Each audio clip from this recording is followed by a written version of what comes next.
अनभिज्ञ है चमार समाज। क्या है चमार जाति का गौरवशाली इतिहास, जो आज भी जिंदा है वह स्वर्णिम इतिहास, जो हिलाकर रख देगा पूरे भारत को। चमार जाति, जिसको कई राजनीतिक पार्टियां, राजनीतिक लोग और हमारे समाज के ही कुछ लोग अछूत कहते हैं, दलित कहते हैं, और यह सब उनका, यह सबको पता है। ये ऐसे लोग हैं जो नहीं चाहते कि हिंदू समाज एक साथ मिलजुल कर रहे। ये ऐसे लोग हैं जो चाहते हैं ये सब आपस में हमेशा से ही लड़ते रहे। आखिर ये विधर्मी लोग कौन हैं? इनके बारे में तो आप सभी को अच्छे से पता है, लेकिन मित्रों, क्या चमार जाति के असली इतिहास से हम लोग आज परिचित हैं? क्या चमार जाति का यही इतिहास है कि उन्हें जाति का उदय कहां से हुआ? आखिर चमार जाति के इतिहास से जुड़ा वह किस्सा क्या है जिसे मुस्लिम वर्ग छिपा कर रखना चाहता है? इस्लामी शासन से जुड़ा और चमार जाति से संबंधित कौन सा है वह इतिहास जिससे आज भी हमारे समाज का एक बड़ा हिस्सा अपरिचित है? आज हम जानेंगे कि आखिर चमार जाति का उदय कहां से हुआ, आखिर चमार जाति का असली इतिहास क्या है, क्या चमार जाति के असली इतिहास से हम लोग परिचित हैं? आखिर चमार क्या है जिसके कारण आज हमें बड़े गौरव से इन लोगों का सम्मान करना चाहिए, लेकिन असली इतिहास से हम परिचित ही नहीं है। शायद इसमें हमारी गलती नहीं है, हमारे देश का एजुकेशन सिस्टम ही ऐसा है कि हमें जो चीजें जाननी होती वह चीजें पता ही नहीं चलती, और सोशल मीडिया पर भी ऐसे लोग कम ही हैं जो इन मुद्दों पर अपनी बात रख सके, क्योंकि जातियां आपस में लड़ती रहें।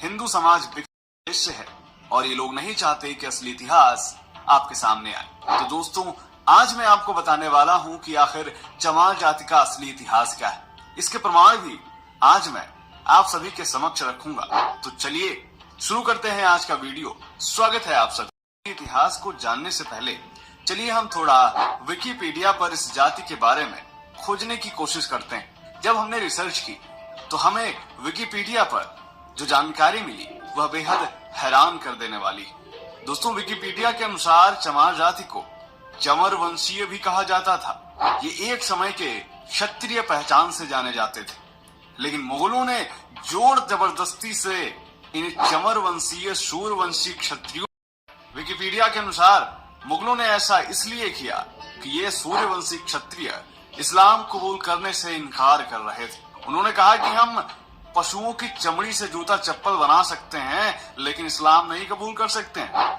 फिर आगे बताया जाता है कि चमर वंश के क्षत्रियों ने चमड़े का काम छोड़कर खेती करना शुरू कर दिया, और आज इनको अहिरवार भी कहा जाता है और जाटव नाम से भी संबोधित किया जाता है। जाटव आज इनकी उपजाति चमर वंश के वीर सूर्यवंशी क्षत्रिय हैं। विकिपीडिया के अनुसार इसका रेफरेंस देते हुए कुछ संदर्भ बताए जाते हैं, जिसमें अम्बेडकर टाइम्स में रिसर्च के साथ यह छापा गया था कि चमार महापंडित सूर्यवंशी है। 2016 में इंडिया स्पीक्स डेली में अंग्रेजी में एक रिपोर्ट छपती है जिसमें कहा जाता है कि जिन्हें आप चमार जाति से संबोधित करते हैं वे असल में क्षत्रिय थे, जिन्हें मुगलों द्वारा चमार का नाम दिया गया। देखने को मिलते हैं जहां पर चमार जाति के बारे में संक्षिप्त रूप से देखने को मिलता है। इसके अलावा एक और वेबसाइट जिसका नाम बहुजन इंडिया 24news.com है, हमने उसके पन्ने खंगाले। यह वैसी वेबसाइट है जो लगातार दलितों से संबंधित मुद्दों को ही उठाती है और देश भर में हो रहे दलित मामलों से जुड़ी खबरों को प्रकाशित करती है। जब हमने इस वेबसाइट का रुख किया तो हमने यहाँ पर चमार जाति के असली इतिहास को जानने की कोशिश की। तो इस वेबसाइट में प्रकाशित है कि क्रांताओं ने उठने का मौका नहीं दिया। इनकी मुख्य भाषा पाली या प्रकृति भाषा थी, लेकिन इसकी लिपि के बारे में अभी भी पूर्णतया खोज नहीं हो पाई। विद्वान मानते हैं कि सिंधु घाटी की सभ्यता में मिली लिपि के अवशेष ही इनकी मुख्य लिपि रही हो।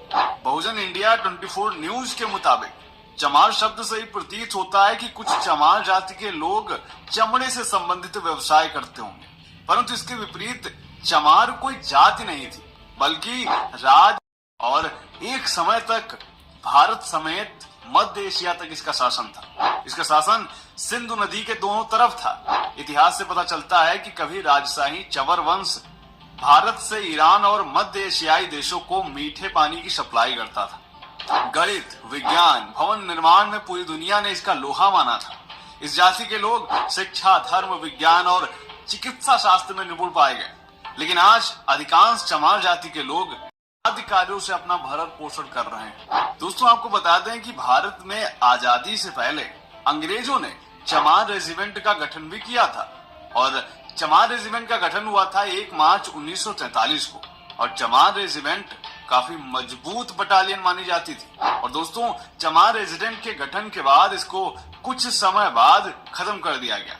इसके पीछे एक बहुत बड़ी घटना देखने को मिलती है, जहाँ पर आजाद हिंद फौज से मुकाबला करने के लिए भेजा था। उस समय रेजिमेंट के कैप्टन थे मोहनलाल कुरील, जिन्होंने यह देखा कि चमार रेजिमेंट के सैनिकों के हाथों अंग्रेज हमारे अपने ही देशवासियों को मरवा रहे हैं। फिर क्या था, उन्होंने इसको आईएनए में शामिल किया और अंग्रेजों से भिड़ जाने का निर्णय किया। तब उन्होंने अंग्रेजों से लड़ते हुए सैकड़ों भारतीय सैनिकों की जान बचाई थी और चमार रेजिमेंट भंग कर दी गई, जिसके बाद कैप्टन मोहनलाल कुरील को भी बंदी बना दिया गया।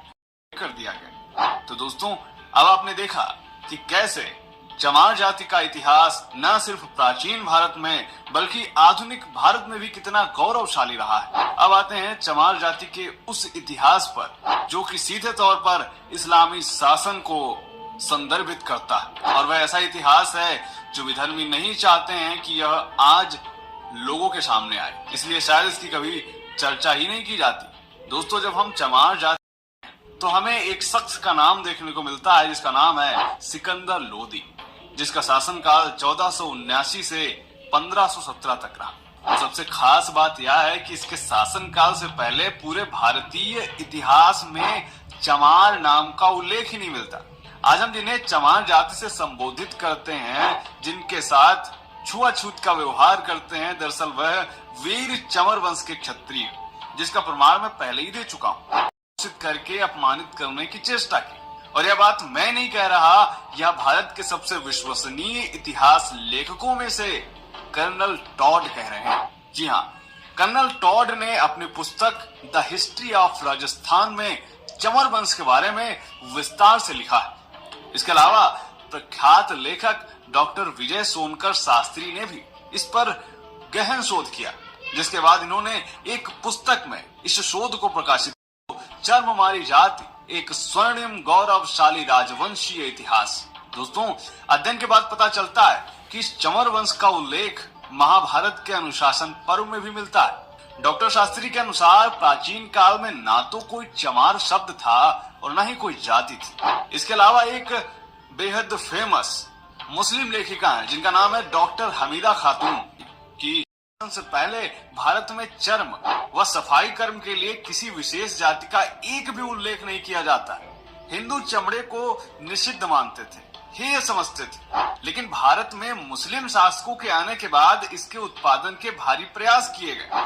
अब जरा आप सोचिए कि जब चमार जाति को हिंदू ही कहा जाता था और प्रत्येक हिंदू, फिर चाहे वह किसी भी जाति का क्यों ना हो, वह चमड़े से आज भी घृणा करता है और हमारे तमाम दलित करते हैं। अब जरा आप सोचिए कि जो लोग चमड़े का काम कैसे कर सकते हैं। भारत में मुस्लिम शासकों के आने से पहले भारत में किसी भी प्रकार के चमड़े का काम नहीं किया जाता था, लेकिन जैसे ही मुस्लिम शासक आते हैं तब इसके उत्पादन के भारी प्रयास शुरू कर दिए जाते हैं और यह काम दे दिया जाता है चमारों को। लेकिन कैसे, चलिए भी जानते हैं। दोस्तों, तुर्क आक्रमणकारियों के काल में चमर राजवंश का शासक के प्रतापी राजा थे चमर सेन। इस क्षत्रिय वंश के राज परिवार का वैवाहिक संबंध था बप्पा रावल वंश के साथ। राणा सांगा व उनकी पत्नी झाली रानी ने चमर वंश से संबंध रखने वाले संत रविदास जी को अपना गुरु बनाया था और उनको मेवाड़ के राजगुरु की उपाधि दी थी और उनसे चित्तौड़ के किले में रहने की भी प्रार्थना की थी।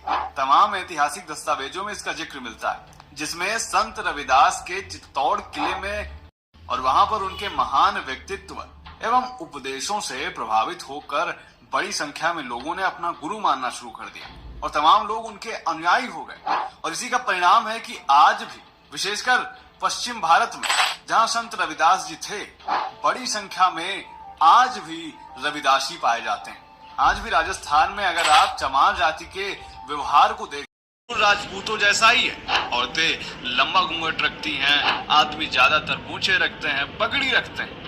संत रविदास की इतनी प्रसिद्धि बढ़ने लगी कि इस्लामिक शासन घबरा गया।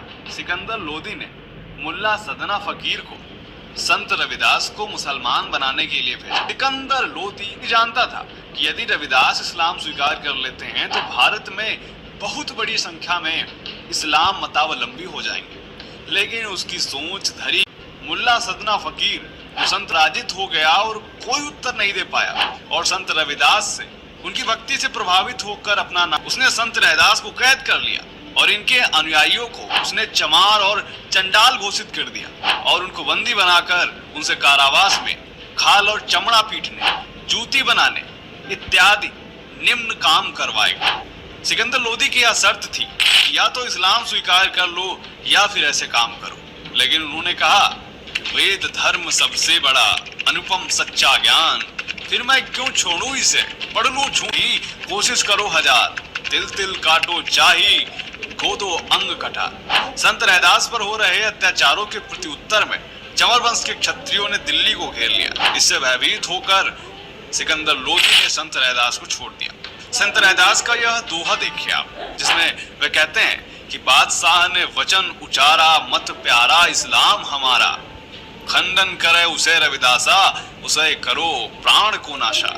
जब दाना पानी यह नहीं पावे, जब इस्लाम धर्म स्वीकारे, मुख से कलमा आप उचारे, पढ़े नमाज जब ही चितलाई, दाना पानी तब या पाई। जिसमें संत रैदास जी कह रहे हैं कि बादशाह ने कहा कि उसे उसका इस्लाम धर्म प्यारा है और संत रविदास जब तक इस्लाम धर्म को स्वीकार नहीं करता तब तक इसे भूखा रखो, भले ही इनकी मृत्यु हो जाए। जब तक यह इस्लाम को नहीं स्वीकारते अपने मुंह से कलमा नहीं पड़ा जाए।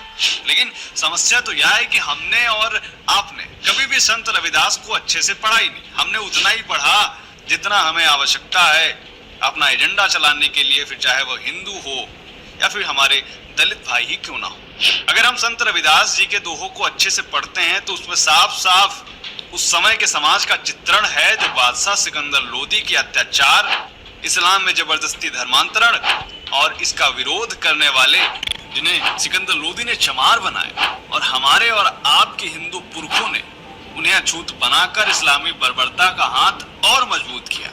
हमारा भी दोष इसमें बराबर का है। लेकिन देखिए, इस समाज ने पद दलित और अपमानित होना तो स्वीकार किया, लेकिन विधर्मी होना स्वीकार नहीं किया। और आज भी यह समाज हिंदू चमार जाति के इस इतिहास के बारे में कमेंट करके जरूर बताएं। मिलते हैं आपसे अगले वीडियो में, तब तक के लिए जय हिंद।